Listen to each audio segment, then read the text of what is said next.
이 시간 경경 묵독하실 때에 요한복음 1장 35절에서 39절 말씀까지 김효동 장로님 봉독해 드리겠습니다. 다 같이 기립하셔서 하나님의 말씀을 봉독하시겠습니다.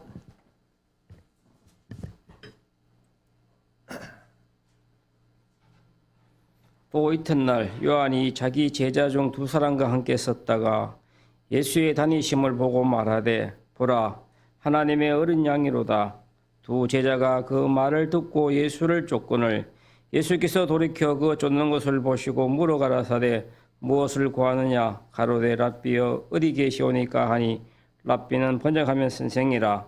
예수께서 가라사대 와 보라 그러므로 너희가 가서 계신 데를 보고 그 날 함께 거하니 때가 제 10시쯤 되었더라. 아멘. 작성하시고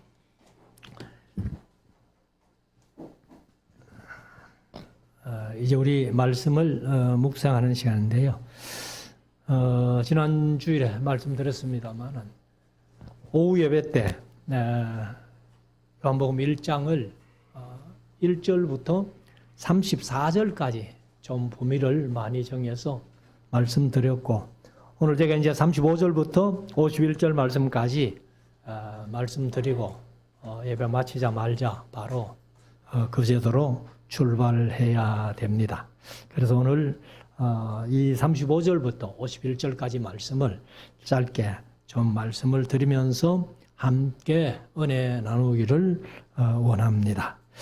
우리가 이제 이 요한복음이 태초에 말씀이 계시니라 이래서 로고스로 시작했다. 근데 그때의 이 로고스에 대한 개념이 확실한 개념이 없었어요. 그냥 막연하게 어떤 신적인 존재로 이렇게 생각을 했기 때문에 이 로고스라는 말을 함부로 쓰지 못했던 그런 시대적인 배경이 있는 가운데 그 사람들이 이제 로고스라는 말을 함부로 입에 담기를 어려워하는 그때에 이 로고스가 무엇인지 아느냐 하고 요한이 이제 로고스를 말씀하신 겁니다. 그래서 우리가 잘 아시는 대로 태초에 말씀이 계셨는데 그 말씀은 하나님과 함께 계셨고 그 말씀이 곧 하나님이시니라 이렇게 말씀을 하셨습니다. 그리고 나서 이제 이 요한을 잠깐 소개를 하고 그리고 이제 요한이 자신을 이제 얘기를 하는 것을 말씀을 드렸고요. 그리고 이제 요한이 1장 29절에도 세상 죄를 지고 가는 하나님의 어린 양이다 이렇게 이제 표현을 했는데 여기 오늘 제목을 바로 하나님의 어린 양 해서 36절에 보면은 예수의 다니심을 보고 말하되 보라 하나님의 어린 양이로다 이렇게 말씀을 하고 있습니다. 그래서 제가 이제 지난번에 한번 말씀드렸습니다만은 이 어린 양은 우리말로 쓰는 것은 똑같아요. 그냥 어린 양 해놓으면 다 똑같은데 헬라 원어로는 이것에 차별이 있습니다. 그래서 에렌이라는 단어를 쓰는 어린 양은 제물로서의 진짜 양 새끼를 얘기를 합니다. 진짜 어린 양, 하나님 앞에 드리는 제물로서의 양. 그리고 이제 예수님을 어린 양으로 표현할 때에 십자가를 지시기 전에 어린 양은 바로 암노스라고 그렇게 씁니다. 그래서 지금은 여기 요한복음 1장에서는 십자가를 아직 지시기 전이니까 이제 암노스를 쓰고 있습니다. 그리고 이제 십자가 지신 이후에 주로 이제 요한계시록에 많이 나오는 말씀인데 어린 양은 아르니온하고 이게 이제 전부 다 구별이 되어 있어요. 근데 우리말 성경은 뭐 그냥 어린 양 해놓으면 이게 양새끼인지 예수님이 십자가 지시기 전에 어린 양으로 표현하는 예수님을 표현하는 건지 십자가 지신 이후에 어린 양을 표현하는 건지 뭐 이렇게 자세히 읽어보면서 이제 우리가 느끼지만은 이 헬라어로는 그냥 정확하게 딱 구별해가지고 단어를 썼기 때문에 우리가 쉽게 이해할 수 있다. 그래서 제가 이제 자주 말씀드렸습니다만은 원어를 제가 지금 유상욱 전도사가 총신이 이제 입학시험 쳐가지고 합격하고 공개 강좌를 일을 한 달 합니다. 일을 한 달 하면은 히브리어 헬라어를 한 달 동안 배우는 거예요. 배우고 이제 학점 받으면은 저희들 때부터 공개 강좌를 했어요. 했는데 공개 강좌 마치고 합정 받고 나서 신학 3년 하면서는 히브리 헬라 못 배웠습니다. 이제 다 안다고 생각하란 말이에요. 다 안다고 생각하고서는 히브리 헬라 과목이 없었어요. 그래 이제 저도 어리석게 지금 같으면 좀 공부했을 텐데 그때 너무 어리석은 생각을 했어요. 어떤 생각을 했는가 하면은 뭐 히브리어 헬라 원어 몰라도 설교할 수 있어. 원어 몰라도 설교할 수 있어. 그렇게 생각했기 때문에 아예 공부를 안 했어요. 죄송하지만은. 근데 이제 성경을 좀 이렇게 제가 항상 말씀드린 대로 기록된 원목적대로 좀 바로 알려고 애를 쓰니까 원어가 그렇게 중요하더라는 거예요. 그래서 이제 제가 바이블 렉스라는 그런 이제 컴퓨터 성경을 하나 사가지고 단어 하나하나 설교 준비하면서 다 찾아보는, 그래서 66권 전체를 내 혼자라도 한번 다 원어 한번 찾아봐야 안 되겠나, 그렇게 생각을 하고 지금 열심히 찾아보면서 준비하고 있습니다.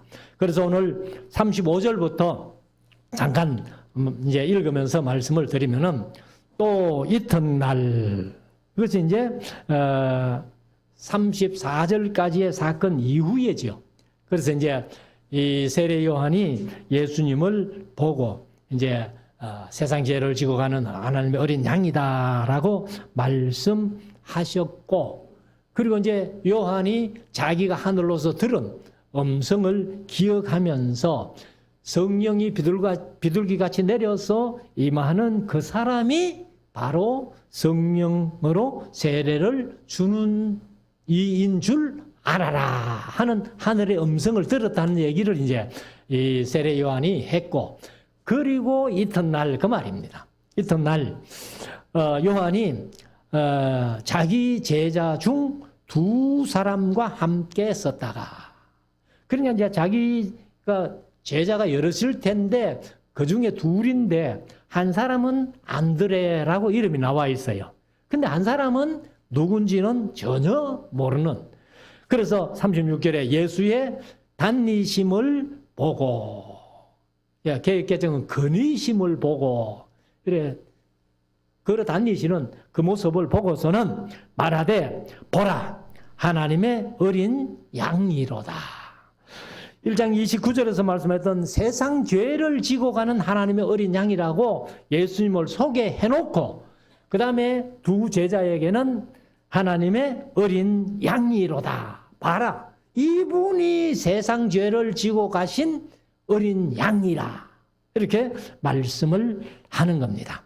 37절, 두 제자가 그의 말을 듣고 예수를 좇거늘, 이렇게 표현하는데, 아무튼 이 요한이 이제 두 제자에게 보라 세상 기회를 지고 가는 하나님의 어린 양이다, 그렇게 먼저 얘기했고, 두 사람에게 그 이튿날 보라 이분이 바로 하나님의 어린 양이다 라고 하니까 이 두 제자가 요한을 떠나서 예수님을 따라가는 거예요.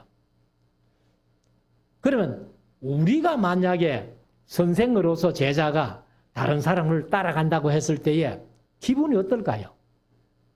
야, 저것들이 내가 여태까지 가르쳐 놨더니만은 배신하고 가네?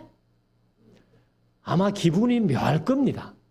그런데 세례 요한은 전혀 그런 생각이 없어요.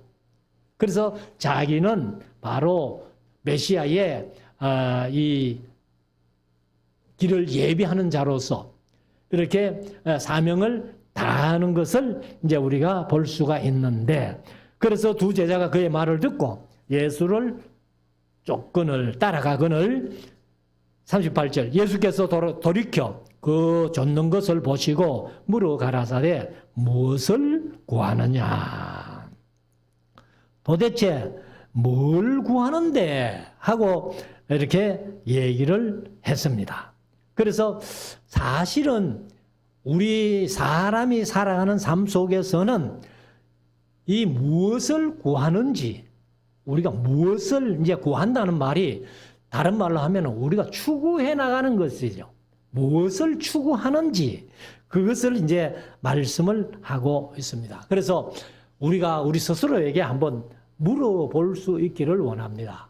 나는 이 세상을 살아가면서 무엇을 구하는지, 무엇을 추구하고 있는지 한번 물어볼 수 있기를 원합니다. 그래서 많은 사람들이 추구하는 것이 각각 다 다르겠지요. 어떤 사람은 명예를, 어떤 사람은 권세를, 어떤 사람은 뭐 돈을, 어떤 사람은 또 진리를. 그 중에 제일 우리가 추구해 가야 될 일이 진리라는 거죠. 하나님의 말씀. 그래서 말씀이 66권 우리에게 다 주어졌지만은 이 말씀을 보도 안 하고 듣도 안 하고 그래서 성경은 들고 있는데 진리는 내가 모르는 상태로 있다면은 우리가 이 진리를 추구해 가야 된다는 것이죠. 그런데 가만히 이제 우리가 모든 것을 추구해 간다 할지라도 궁극적으로 결국은 사람이 사랑을 추구하는 거예요. 사랑. 그래서 모든 사람들이 다 사랑을 추구해 가는 이유가 뭐냐면은 명예를 가져봐도 돈을 가져봐도 부귀 뭐 권세 이런 거 다 가져봐도 사랑이 충족이 안 되면은 사실은 이 사람이 만족이 안 되는 거예요.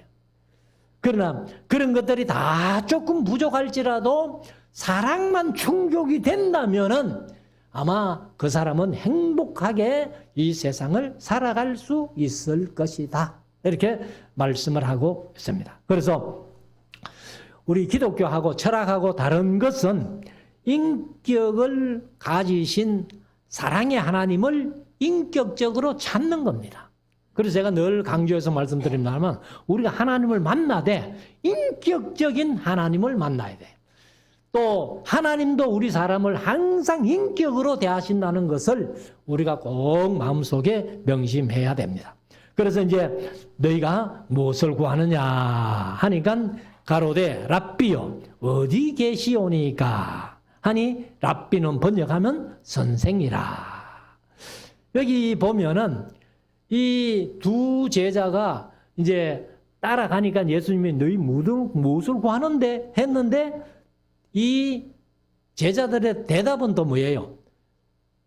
무엇을 구하는데 물었는데 전혀 우리가 동문서답 같이 느껴지는 대답을 한 거예요. 어디 계십니까?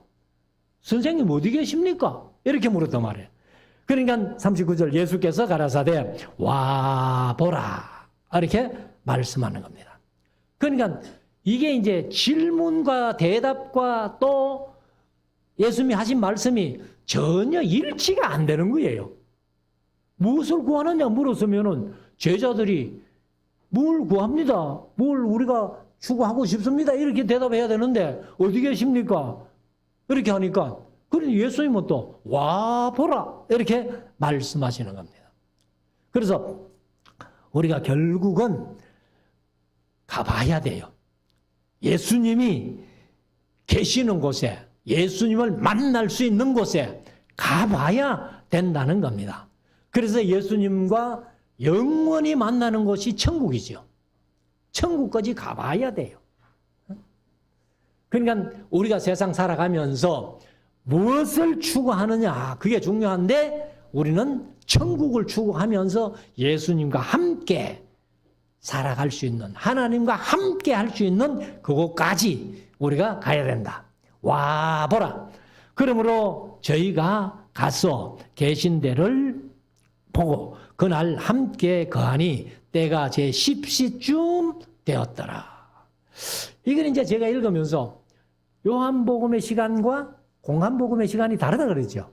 공한복음의 시간은 유대의 시간이고 요한복음의 시간은 로마 시다 이렇게 말씀드렸는데 이 십시가 오전 10시인지 오후 10시인지 모르겠어요. 그래서 이제 아마도 때를 보면은 그 이튿날 했으니까 저녁까지 가지는 않았을 거고 오전 10시로 보면 좋겠다. 이렇게 이제 한번 말씀을 드립니다. 자, 40절. 요한의 말을 듣고 예수를 쫓는 두 사람 중에 하나는 시몬 베드로의 형제 안드레라. 이렇게 안드레라고 이제 소개를 했습니다. 근데 한 사람은 이름이 없으니까 누군지 몰라요. 41절. 그가 먼저 자기의 형제 시몬을 찾아. 시몬이 베드로지요. 말하되 우리가 메시아를 만났다 하고, 메시아는 번역하면 그리스도라. 그래서 메시아는 히브리어예요. 구약에서는 메시아라고 했는데 이것을 이제 헬라어로 번역하면서 그리스토스, 기름 부음을 받은 자, 이렇게 번역을 했습니다. 그러니까 메시아나 그리스도는 같은 거예요. 같은. 구약의 표현은 메시아고 신약의 표현은 그리스도라고 그렇게 번역을 하는데, 아무튼 이 안드레가 예수님을 보고서는 자기 형제 베드로에게 가가지고 우리가 메시아를 만났다. 구약에서 그렇게 예언되어진 메시아를 만났다. 이렇게 얘기를 합니다. 근데 이사야서 53장 우리가 잘 아는 말씀입니다만은 거기에 보면은 예수님의 모양이나 풍채나 아주 인간적으로는 모습이 흠모할 만한 모습이 아무도 없는 거예요. 그게 뭐냐면은 이사야서 53장 2절 3절에 보면은 그는 주 앞에서 자라나기를 연한 순 같고 마른 땅에서 나온 줄기 같아서 고운 모양도 없고 풍채도 없은즉 우리의 보기에 흠모할 만한 아름다운 것이 없도다. 그는 멸시를 받아서 사람들에게 싫어버린 바 되었으며 강고를 많이 겪었으며 질고를 아는 자라. 마치 사람들에게 얼굴을 가리우고 보지 않음을 받는 자 같아서 멸시를 당하였고 우리도 그를 귀히 여기지 아니하였도다. 이렇게 예수님은 인간적으로 이렇게 느끼는 것은 아무 흠모할 만한 모양이 없는 분입니다. 그런데 안드레는 이 예수님을 보고서는 메시아를 만났다. 이렇게 이제 자기 형제에게, 형제 베드로에게 소개를 한 겁니다. 42절. 데리고, 이제 시몬을 데리고, 자기 형제 시몬을 데리고 예수께로 오니 예수께서 보시고 가라사대 네가 요한의 아들 시몬이니. 요한의 아들. 근데 마태복음 16장에 보면 바요나, 이런 요나라고 했죠. 근데 여기는 이제 베드로의 아버지 안드레의 아버지가 요한이다. 이렇게 이제 딱 얘기를 해놨습니다. 시몬이니 장차 게바라 하리라. 게바는 아람어예요. 아람어. 그래서 게바라 하리라 하시니라. 게바는 번역하면 베드로라. 그러니까 이제 베드로는 이 베드로를 아람어로 하면은 게바, 그 다음에 히브리어로 하면은 시몬, 뭐 이렇게 시몬, 게바, 베드로 다 같은 말입니다. 그래서 이 이제 베드로 하는 말이 뭐냐 하면은 돌입니다. 돌. 반석은 아니에요.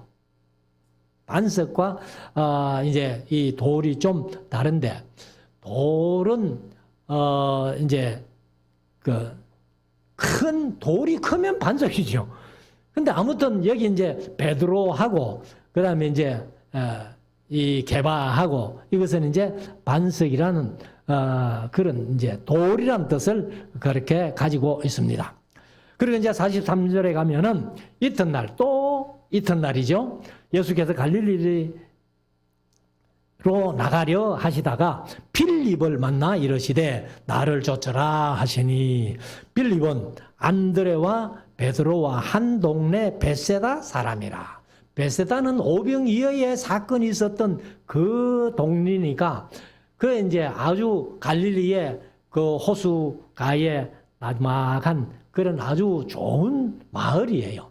근데 뭐 그때 큰 도시는 아니겠고 작은 시골 마을로 이렇게 보면은 됩니다. 그래서 이제 베드로나 안드레나 그다음에 빌립이나 이런 사람들 다 이렇게 이제 요즘으로 말하면 좋은 사람들이에요.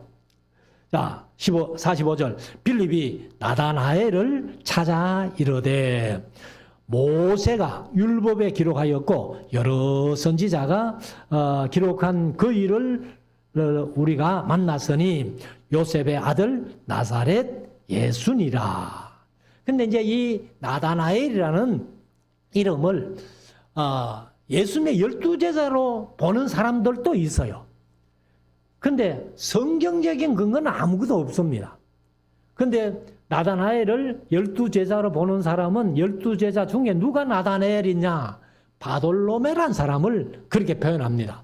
그런데 이것은 뭐 그냥 짐작이지 성경적인 근거는 없다. 이렇게 말씀을 드리고. 그래서 이제 이 빌립이 나다나엘을 이제 소개를 했습니다. 그래서 이 나다나엘이 이제 46절에 보면은 나다나엘이 가로되 나사렛에서 무슨 선한 것이 날 수 있느냐 이렇게 했어요. 무슨 선한 것이 나사렛에서 무슨 선한 것이 날 수 있느냐 하고 나다나엘이 얘기를 하니까 빌립이 가로되 와 보라. 그렇게 또 예수님도 와 보라 하셨고 빌립도 와 보라 이렇게. 그래서 우리가 전도를 하는 것이 뭐 이렇게 많은 얘기를 해서 진리를 가르쳐서 전도하는 수도 있지만은 그런 토론 가지고는 전도가 잘 안 되는 거예요. 그래서 한번 와봐라. 우리 교회를 한번 와보면은, 그래서 우리 교회의 분위기를 보면은 이렇게 전도가 될 수 있다는 것을 이제 말씀드리는데, 아무튼 예수님도 와보라. 그 다음에 빌립도 나다나엘에게 와보라. 47절 예수께서 나다나엘이 자기에게 오는 것을 보시고 가라사대 보라 이는 참 이스라엘 사람이라 그 속에 간사한 것이 없도다. 여기 이제 간사라고 하는 말이 헬라어로 돌로라는 그런 말인데 믿기, 올가미, 기만, 계략. 그러니까 우리 경상도 말하면 좀 얍삽한 게 없다 그 말이에요. 그러니까 정직하게 남을 속인다든지 기만한다든지 뭐 엉뚱한 그런 것이 아니고 아주 정직한 그런 사람이다 하는 것을 볼 수 있습니다. 그래서 이는 참 이스라엘 사람이다. 그리고 그 속에 간사한 것이 없다. 아마 나다나엘이 세상 살면서 최고의 칭찬을 들었지 않겠나 이렇게 짐작을 합니다. 48절 나다나엘이 가로되 어떻게 나를 아시나이까? 대답하여 가라사대 빌립이 너를 부르기 전에 네가 무화과나무 아래 있을 때에 보았노라 하고 나다나엘이 뭐 무화과나무 밑에서 뭘 했는지는 몰라요. 아마도 기도했는지 묵상했는지 모르겠지만은 그때 예수님이 보았다 이렇게 말씀하시고 49절 나다나엘이 대답하되 랍비여 당신은 하나님의 아들이시요 당신은 이스라엘의 임금이로소이다. 그러니까 나다나엘은 예수님이 내가 네 무화과나무 밑에 있을 보았다 하니까 벌써 이분이 바로 메시아구나, 그리스도구나, 왕이구나 이렇게 느꼈다는 겁니다. 그래서 그런 고백을 하게 된 것입니다. 그래서 우리들도 사실은 이제 이런 성경이 있기 때문에 우리는 모든 것을 다 예수에 관해서 하나님에 관해서 이렇게 알 수 있고 배울 수 있지만은 그 당시에는 아무도 없잖아요. 예수님 말씀 한마디 그게 나다나엘의 마음을 완전히 움직여서 그렇게 고백을 하게 되었습니다. 자, 50절. 예수께서 대답하여 가라사대 내가 너를 무화과나무 아래에서 보았다 함으로 믿느냐? 이보다 더 큰 일을 보리라. 아마 이 더 큰 일, 이것이 나중에 뭐 궁극적으로 종국적인 종말에 큰 일을 예수님이 재림하시는 그런 모습을 얘기한 것 같지는 않고, 이것은 아마도 변화산 사건 정도 아니겠나, 이렇게 이제 한번 짐작을 해볼 수 있는데, 물론 이제 궁극적인 종국적인 종말에 예수님께서 재림하시는 모습, 아주 영광스러운 모습, 그거를 볼 수 있는 거죠. 그러나 그 전에 예수님이 육체를 가지고 땅에 계실 때에 그 영광스러운 모습을 보여주신 것은 바로 변화산 사건이다. 마태복음 17장에, 마가복음 9장에, 누가복음 9장에 3번씩이나 나오는 변화산 사건을 얘기를 하지 않겠나, 이렇게 보는데, 그것이 51절의 표현입니다. 또 가라사대 진실로 진실로 너희에게 이르노니.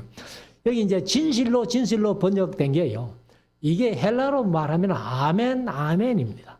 아멘, 아멘. 진실로, 아멘, 아멘. 너희에게 이르노니 하늘이 열리고 하나님의 사자들은 물론 천사들이라는 거, 우리 교인들은 다 알 줄 믿습니다만은, 천사들, 사자들이 인자 위에 오르락내리락 하는 것을 보리라 하시니라.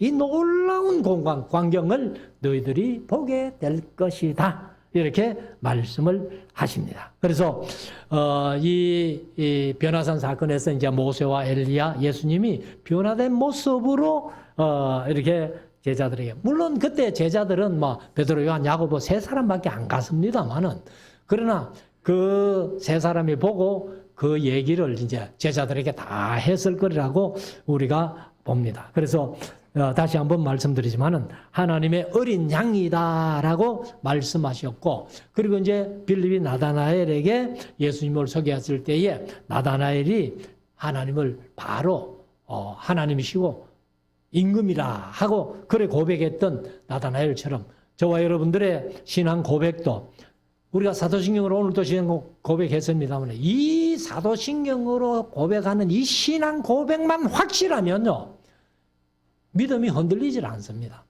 사실은요, 이 사도들이 이제 사도신경 하는 것은 사도들의 고백을 모아놓은 거거든요. 이것이 초대교회 시대는 조직신학이었다는 거예요. 그러니까 그때 신학이 없을 때지만은 사도신경 속에 모든 조직신학이 다 있다는 거예요. 그러니까 그만큼 중요하다는 그 말입니다. 그래서 우리가 확실한 사도신경으로 신앙 고백하면서 우리의 믿음이 결코 흔들리지 않는, 하나님 앞에 설 때에 크게 칭찬 듣고 상급받는 우리 모두가 될 수 있기를 주의 이름으로 축원합니다. 기도드리겠습니다.